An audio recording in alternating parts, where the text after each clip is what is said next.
அடுத்ததாக நாம் தமிழர் கட்சியோட தலைமை ஒருங்கிணைப்பாளர் சீமான் அவர்கள் போட்டியிடக்கூடிய காரைக்குடி தொகுதி. கடந்த முறை திருவொற்றியூர்ல போட்டியிட்ட சீமான் அவர்கள் இந்த முறை காரைக்குடியில போட்டியிடுவதா அறிவிச்சிருந்தாங்க. அப்படி காரைக்குடியில நாம் தமிழர் கட்சி சார்பில் சீமான் அவர்களும், திராவிட முன்னேற்ற கழக கூட்டணி சார்பில் காங்கிரஸ் கட்சியை சேர்ந்த மாங்குடி அவர்களும், அண்ணா திராவிட முன்னேற்ற கழக கூட்டணி சார்பில் அமமுகவை சேர்ந்த தேர்போகி பாண்டி அவர்களும், தமிழக வெற்றி கழகத்தை சேர்ந்த பிரபு அவர்களும் இந்த தொகுதியில போட்டியிடுறாங்க. இந்த தொகுதி தேர்தலுக்கு முன்பே பெரும்பாலும் பேசப்பட்ட தொகுதி அப்படினே சொல்லலாம். இந்த தொகுதியை பத்தி பார்க்கும்போது கடந்த தேர்தலை ஒப்பிடும்போது 2021 தேர்தலில் மொத்த வாக்காளர்கள் எண்ணிக்கை 3,1096 பேர். அதுல வாக்களித்தவர்கள் 2,11,107 பேர்.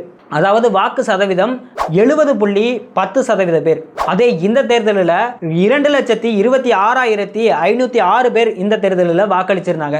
அதாவது வாக்கு சதவீதம் 73.94% பேர். கிட்டத்தட்ட 3% மேல தான் இந்த தொகுதியில் இந்த தேர்தலில் வாக்களிச்சிருக்காங்க அப்படின்னே சொல்லலாம். இந்த தொகுதியில் கடந்த தேர்தலை ஒப்பிடும்பொழுது 10,000 வாக்குகளுக்கு அதிகமாக தான் பதிவாயிருக்கு அப்படின்னு சொல்லலாம். இந்த தொகுதியில் யாராலையும் அவ்வளவா வெற்றியை கணிக்க முடியாத தொகுதி அப்படின்னு சொல்லலாம். ஃபுல் வீடியோக்கு கீழே உள்ள லிங்கை கிளிக் பண்ணுங்க. அஞ்சு மீடியாவை சப்ஸ்கிரைப் பண்ணுங்க.